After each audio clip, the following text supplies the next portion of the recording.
Il est difficile pour moi d'enlever le masque à ce stade parce que nous nous retrouvons dans une zone où il y a les acides. Nous sommes au village de Kapanga et village Yenge. Ici, les eaux venant du bassin de la société Sicomine ont débordé en date du 23 mars 2022. Pour ces populations, c'est une désolation totale. Ils demandent l'implication des autorités par rapport à cette situation. Regardez comment l'eau coule, on dirait dans une chute. La nuit du 22 mars 2022 n'a pas été paisible pour les habitants de village Yenge et Kapanga. Un bassin de retenue des eaux acidulées de l'entreprise Sicomine a cédé.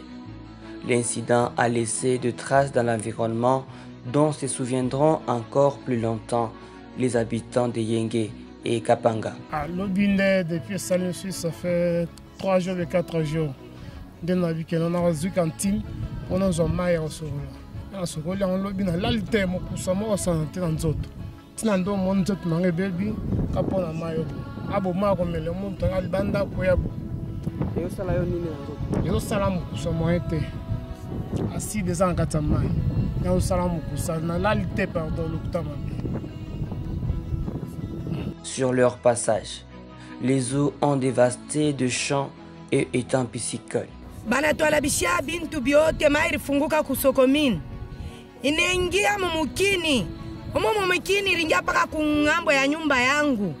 Mandizi yote yanaanza kufubala.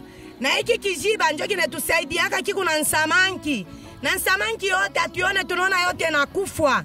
Na mai ya kunwa yote baba hapa na mai yote inalabika. Hamuna mai tena ile tutakunywa. Huyu leta wetu akwa tushimamie eko. Tuku ni mudescente, mule tuiko. À force d'habitude, on risque gros. De nos jours, les habitants de Yenge et Kapanga n'ont plus d'eau potable.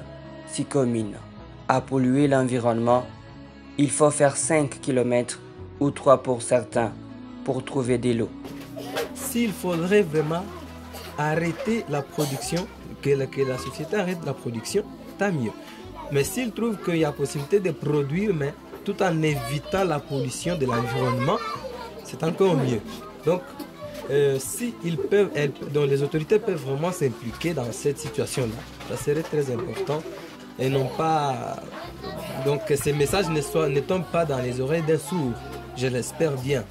Ces débordements est un cas de récidive.